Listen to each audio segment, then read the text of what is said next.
I've been wanting to learn how to make a folding knife for a long time. This is a 3D printed prototype of my new tentative folding knife. I've spent the past year basically drawing things out and seeing what looks good, and I have no idea how I'm gonna make this thing. It's a front flipper. I wanted my first folding knife to be kind of like a classic looking, like everyday carry that I would want to carry. I do like flippers, but I wanted something more minimalist and more, I don't know, just clean.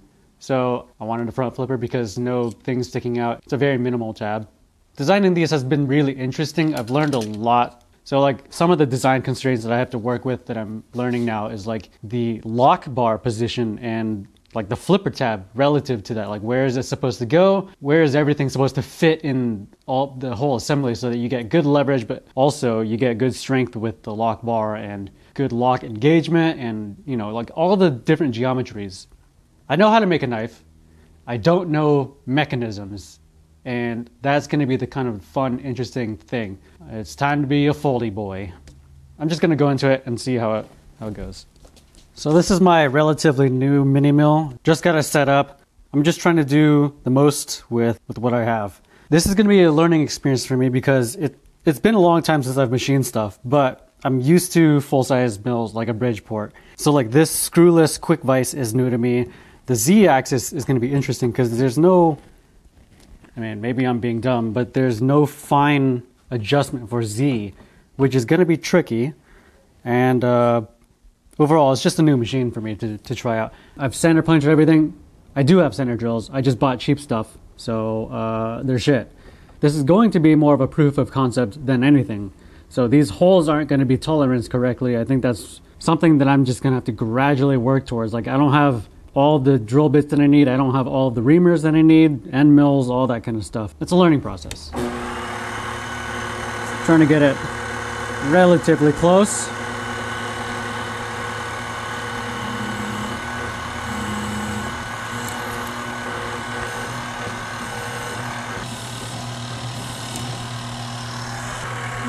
What's roughly 1,500? 3,000. It's probably 1,500-ish.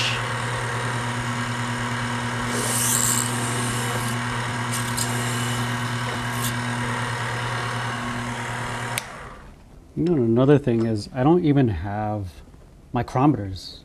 I only have calipers. So like parallelism is going to be really, I mean, there's only so much I can do. I'm working with thousandths of an inch when really any good folder maker is working with tenths of thousandths of inches.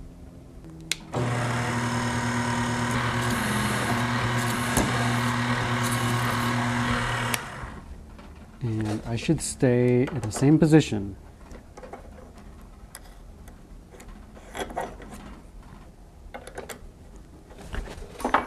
Speed and feed calculator. What's this say? 1,000.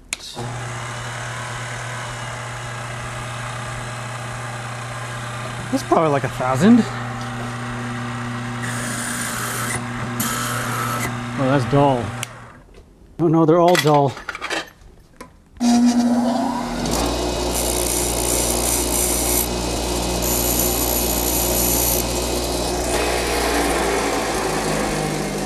Okay. Sharpened on the worst grinder ever. Let's see if this cut's worth any shit.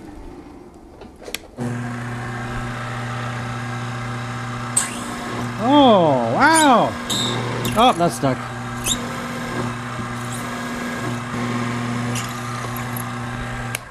I think the biggest part of this whole knife not being able to work potentially is the pivot tolerances. So I got a pivot that has a press fit shoulder and the tolerances need to be spot on.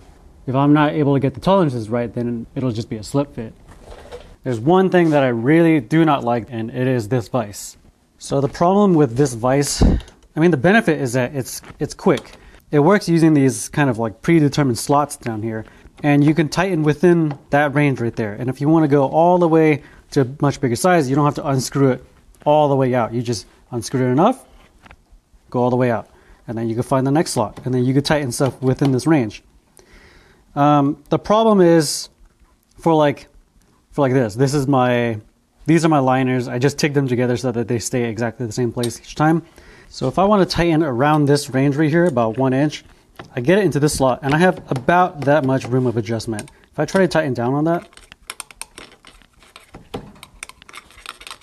well, I just need to go to the next slot, right? The next slot is a huge gap down. It's not even close. So here is something pretty sketch that I'm going to try. I wasn't sure how I was going to do the kidney slot in the pivot assembly and all that with the stop positions. I decided just to make a simple jig where I'm going to attempt to manually mill that kidney slot just with this thingy. I think because of that long lever action, if I'm really gentle and I feel what I'm doing, I'll be able to mill out that slot. It's not going to be the most precise thing. I did drill through the liners, the existing holes, to get these pin placements. So I'm just going to try not to touch the ends of those holes.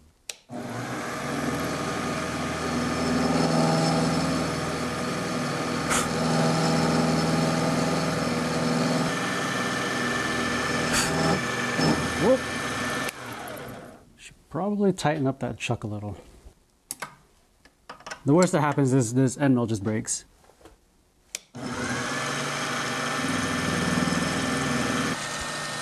And now just making sure it clears all the way through. Nice. I think that's kind of a success. Don't know how accurate that slot is, but as long as the endpoints are good, then I'm gonna call that good. So this looks like chaos right now because it kind of is. I got that kidney slot milled out. It's not the best looking slot in the world, but it's good enough. It has my stop positions. So if I poke in a stop pin, got my open and my closed position. Good enough. So now I'm going to attempt to do the lock bar cutting. And this is the first part where I'm gonna be a little bit worried about because I bought a cheap slitting saw. I have no idea how it's gonna go. I guess we'll just see. So I'm using the 3D printed liner as my template. These are working pretty great as templates actually. Pretty cool. So I'm just gonna take one of my beater knives and just kind of scribe in the endpoints of where I need the slot to be.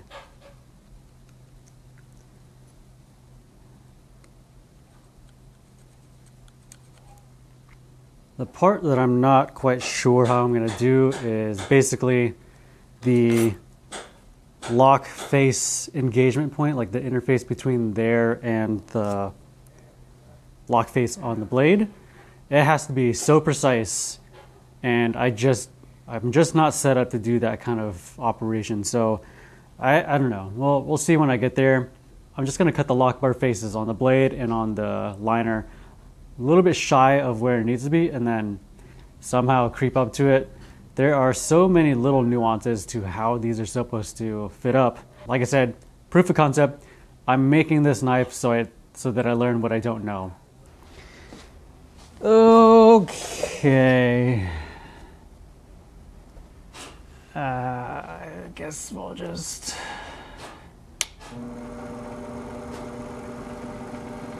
I've got it between two pieces of I've got it between two pieces of steel to make it more rigid.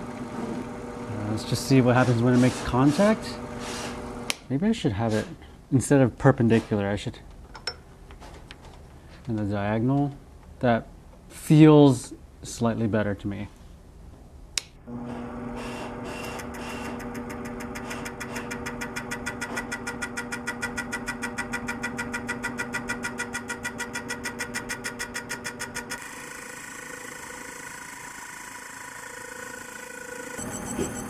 Oh shit.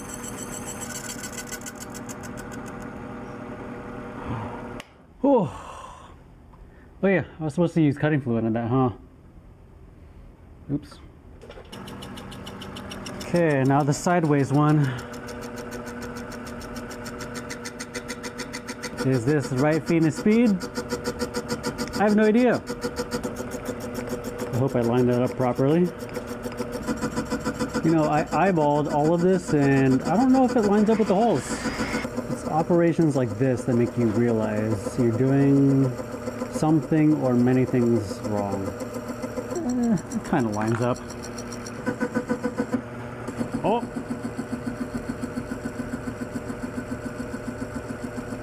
Okay. Ah! I was just gonna say I'm taking 5 thou cuts because I feel like that's the limit of this setup. I'm just guessing what the feed is, just based on like resistance that I'm feeling. I feel like if I go any faster, the arbor is gonna slip and it's gonna get stuck. Still not through yet.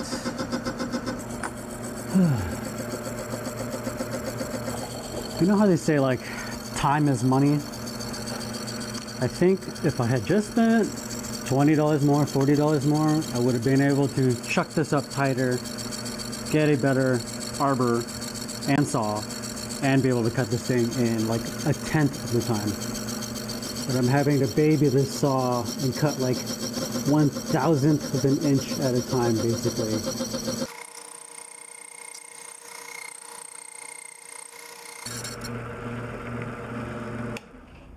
So what I'm afraid of right now is conventionally with manual mills, you don't want a climb cut, meaning like it goes in the direction of the cut.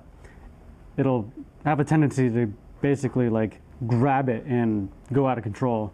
You want a conventional mill so that you're going in the path of resistance. What I'm going to do is go in the complete opposite direction, and so that I don't have to reset my Z height, I'm going to go all the way around. And the other problem that I'm having is the base of this is big enough where it's running into the chunk of steel that I have like wedged up in there as my support. Ah, fuck.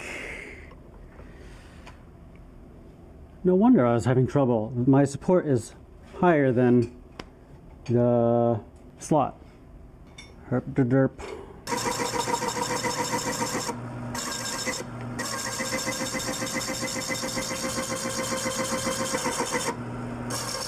God. This took an hour to do. That 1 hour.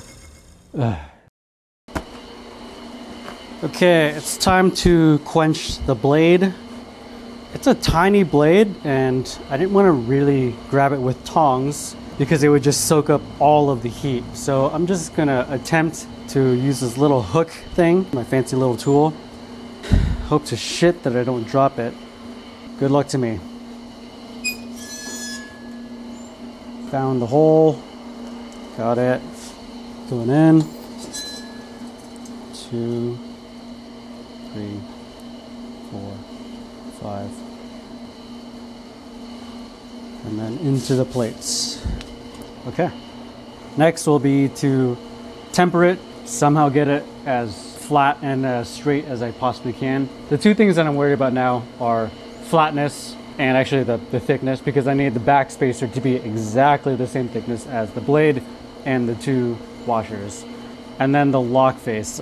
I still don't know how I'm gonna tune it and take off the right amount of material so that it engages the right amount onto the liner lock. The blade's heat treated, I'm just waiting for it to get tempered. I've cut out some G10 scales, I'm just profiling it roughly to shape right now.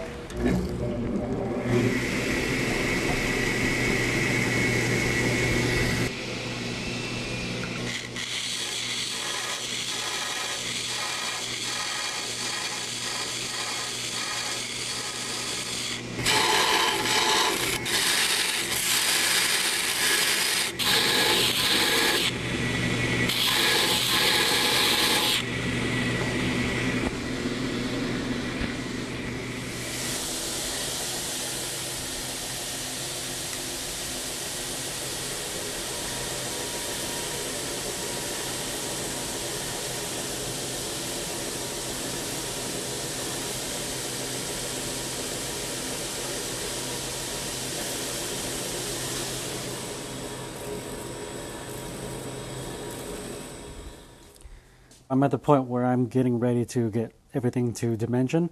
This is the back spacer. I tried getting it to dimension on the mill, but I think I'm at the limit of that current mill setup. It's not trimmed in. It's not giving me good cuts. So I got it relatively close enough. So now I'm just flattening it on a stone. All the corners are pretty much where I want them to be, but the middle part is just like really still thick. It's like 3/1000ths too thick in the middle. And the back spacer is really key for getting things aligned. It has to be like dead nuts flat, the same dimension as the blade plus the washers. Yeah, I'm just really steadily flattening out that middle section. It's gonna take a while.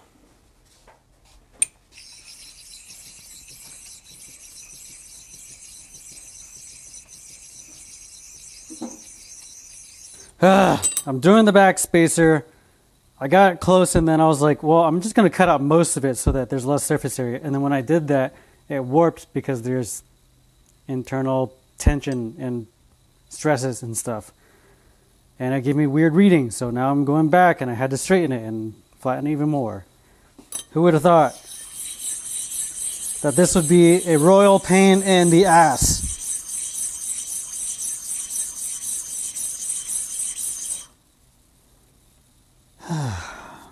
So this is all high spots, and I need to get to that low spot right there. What this means is now this back spacer is going to be like 2/1000ths undersized, so now I have to go to the blade and flatten that another 2/1000ths.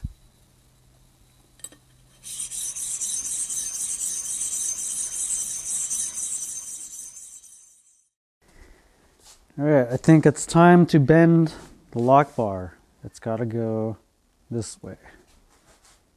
I just stuck in a vise. I guess I'll see if I can bend it by hand. I've never bent titanium before. I don't know how much force this is actually going to take. It's a little terrifying. Wow, nothing's moving it. Guess I'll use a clamp. I feel like it's going the opposite direction. What is happening? What in the world? What?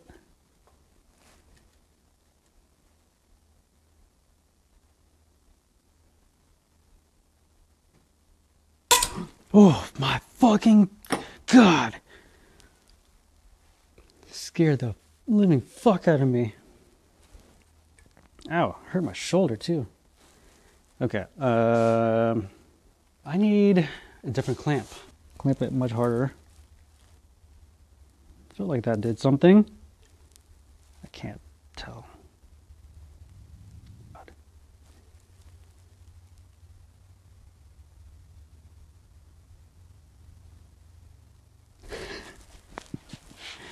Maybe I'm trying to bend it from too far forward. So if I move it backwards, it has to bend here. Less spring.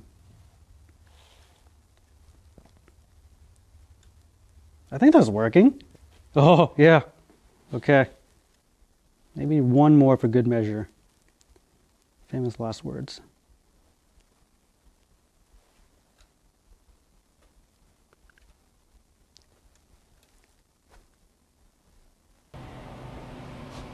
Okie dokie, it's time to start doing the lock face. I'm just gonna try to just kind of like tap it and check, tap it and check, tap it and check. One day I'm gonna have a system where I can like dial in how much I can actually take off. The problem with this is that if you look here and I poke the belt, there's quite a bit of give there, and that's not very precise. So my final setup is probably going to be done on a disc grinder where there won't be, you know, that slop right there.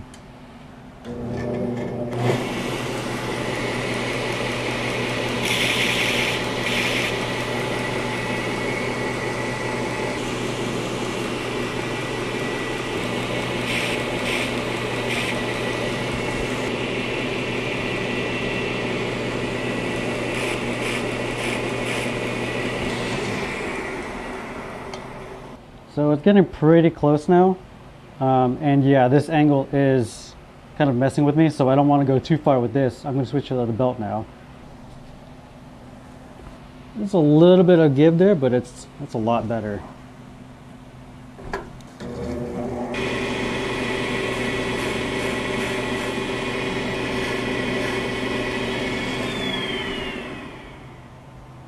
Okay, so I think I pretty much have it as close as I want to go for now.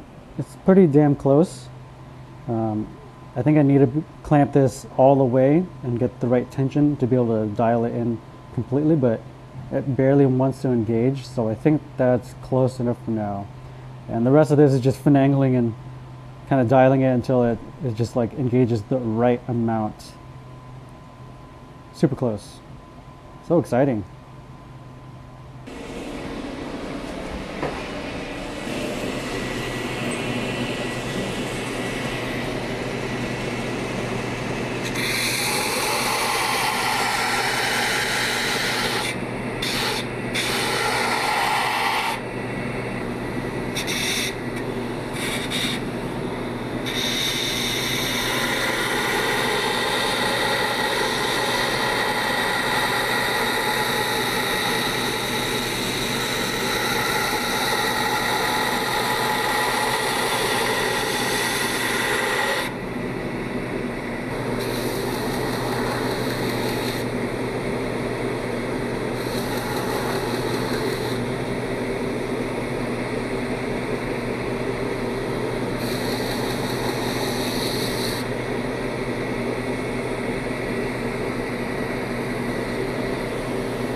Earlier, I talked about how I didn't like this vise at all. I was just being an idiot and didn't know exactly how it's used.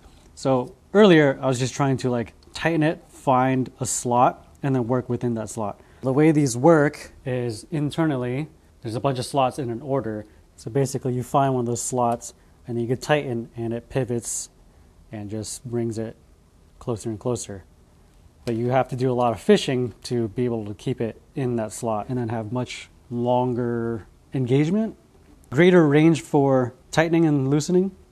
So this vise will work. I'll keep it because I don't want to buy a new vise, but it's still not my favorite workflow. For example, if I'm trying to clamp, let's say this piece like this, if I do it the normal way that I was trying to do it earlier, kind of try to find a slot right there, doesn't really quite fit. And if I loosen it too much, now it's completely loose. So what I have to do basically is find that slot, keep tightening a little bit.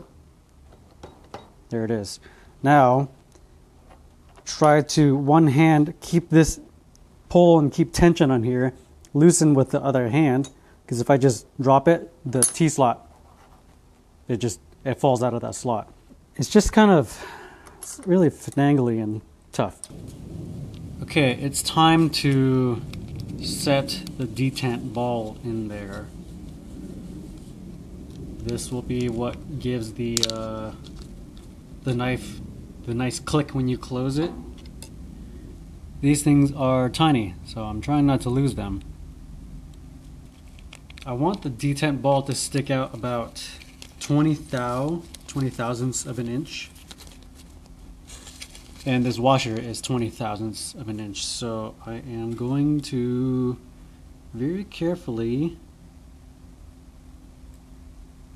ooh, wow, that worked better than I thought. and then I'm just using the mill itself, nothing really in there, to press down on it. And I'll press down until I hit the washer, and that should be good.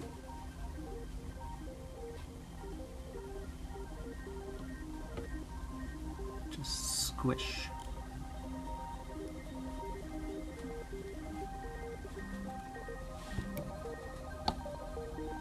Wow, did that work?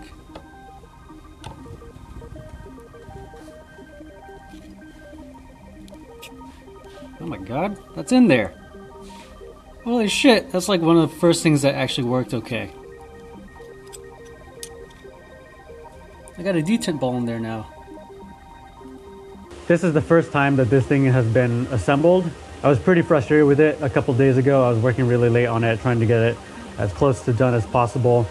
I didn't have a lot of tooling. I didn't have a counter bore. I just squared off a drill bit and rammed it down to the G10, hoping that it would, you know, cut centered. And lo and behold, if you just square off a drill bit and just plunge it down, it doesn't cut centered. So I couldn't actually tighten this all the way down. Now I've got a counter bore. Now I've got a lot of tools that I wish I had at the beginning of this build, but I mean, that's the whole point of making this first prototype. The biggest two problems on this guy, number one, the pivot hole. I didn't have the right drill bit at first. For full-tang blades that I'm drilling through, we drill through with a certain drill bit, and then we ream them through, and we get a tight fit with the pins. Problem is, on those guys, nothing rotates. On this one, it's rotating. So a tight hole doesn't mean necessarily a clean hole, and this hole is not clean. This is a loosey-goosey hole. It's a hot dog in a hallway. That's problem number one. Problem number two is I thought washers were gonna work. Like, I just thought it was gonna be smooth enough. If I got all the tolerances right and, you know, lubed it up and all that stuff. It's smooth, but it's smooth, but there's resistance there. And so as a folder, if this wasn't a flipper, I actually would like this a lot. Like, I like having that resistance there for a general folder. But for a flipper, if I try to flip this, as it stands, it's not a flipper right now. So I have 2 hours before I need to basically pick somebody up at the airport and then go to the Traverse Works hammer-in. I'm gonna see if I can counterbore these liners really quick, throw in the bearings that I have, shape the handle, finish it out, and go. 2 hours. Let's see if I can do it.